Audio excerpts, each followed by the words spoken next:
entitling, welcome back to Tim Talks. I'm entitling this talk by Kick-Ass Talk.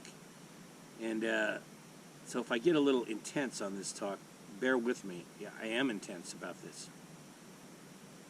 I guess what formulated the need for this talk is we have this upcoming election coming. And I usually don't like to get into politics in my school. And I could talk a long time about it, but what's happened in the last 4 years, since 2016 with our current president, Donald Trump, I've seen a war on nature that is unprecedented. And so many past presidents and leaders in our country have built the Clean Water Act and the national parks, the national wildlife, and the different regulations against pesticides and national seashores, and so forth, thousands of things to help keep nature whole and together and safe for all living things, including us. And I've watched this administration destroy that one by one rapidly. And it is terrifying me. And this is at a time when global warming is pounding down on us, and all of our energy should be going into it. It makes me cry, and I felt helpless at times, you know. And I admit I'm angry. I'm really angry. And what I want to say is, I could talk forever on this subject, and I might come back to this over and over the next month. But what I want to say is, we have to vote. If we live in a democracy, and that's what this is, then you have to understand that democracy is a living thing. I've studied, I'm not claiming to be the expert of all experts, but I have a strong opinion, and I've studied quite a bit. I don't think there's any form of government better than ours that I know of for large numbers of human beings. Our democracy is beautiful when the people in the democracy nurture it and care for it and participate in it. Democracy is like a human body. If you don't eat well, if you don't exercise, if you don't educate your brain, your body goes bad. If you eat bad food, you take drugs, you smoke, your body goes bad.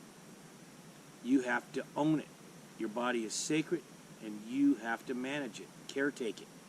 Key word, caretake it, as I'm asking all to do to the earth. We have to caretake our democracy.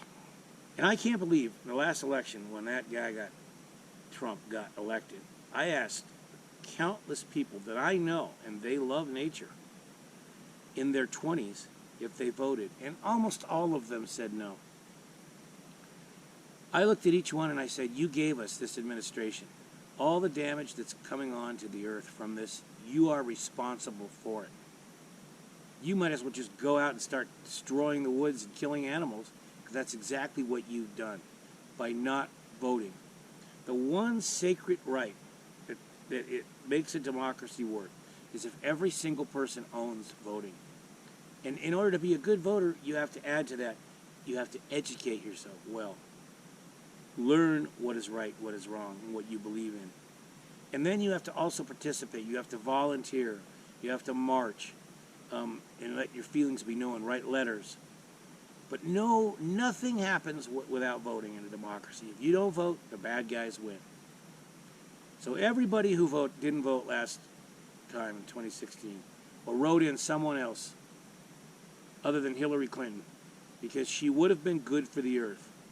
No matter what you say, she would have been good for the earth. You're a part of the problem. So there you go. So now we have to vote. I don't care what you think of Joe Biden, he'll be good for the earth. The Democrats will be good for the earth. You know, it's strange. The Republican Party used to actually be good for the earth. The National Park System was created by a Republican named Teddy Roosevelt. Even Richard Nixon, if you know your history, not a great president, he created and saved all the remaining old-growth redwoods in California. And he stopped the use of DDT, which was poisoning and killing most of our songbirds and other things. It all changed and kind of reversed. Well, and the Democrats were also good then. But somewhere around Ronald Reagan, it all changed. And the Republicans became the party of anti-Earth party, the taker party. And I'll argue that point with any Republican. You are a taker of the earth, not a lever. We've talked about the difference. The Democrats have tried to be the levers. Now, you might say, there's corruption. Yeah, there is. There is corruption. There's a lot of problems with our government. And historically, you know, we had to deal with slavery. We finally dealt with it, but it hung on for a long time. That was a true evil. Women didn't have the vote. That was a true evil. We destroyed the Native Americans. That was a true evil. But here we are, and we've tried to rectify many of those things, and we've done incredible things for the planet in the process. The one thing we haven't been able to get a grip on, human beings, is our overwhelming overpopulation. And so many of our problems with the earth come from too many of us using too many things. And no one's been able to get a grip on how to stop that. But while we're learning how to deal with that, we could be taking care of our planet. And the Democratic Party right now seems to be the ones doing that.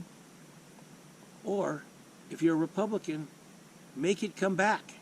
It's something that's in the interest of all of us. It's something we can all come together on.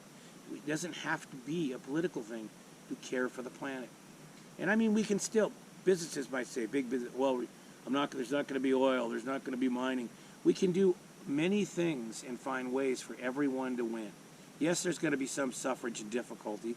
Change is not always easy, but it's about life and death of this planet and eventually us, and the quality of our life at the very least, from a decent world to live in or one that's very, very difficult and painful. We are at a crescendo.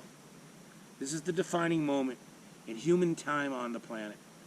We have abused the planet throughout our history, but we've never had a population of approaching 8 billion, 10 billion in another 20, 30 years. There's so many of us now. Our planet's truly in danger. So what are we going to do?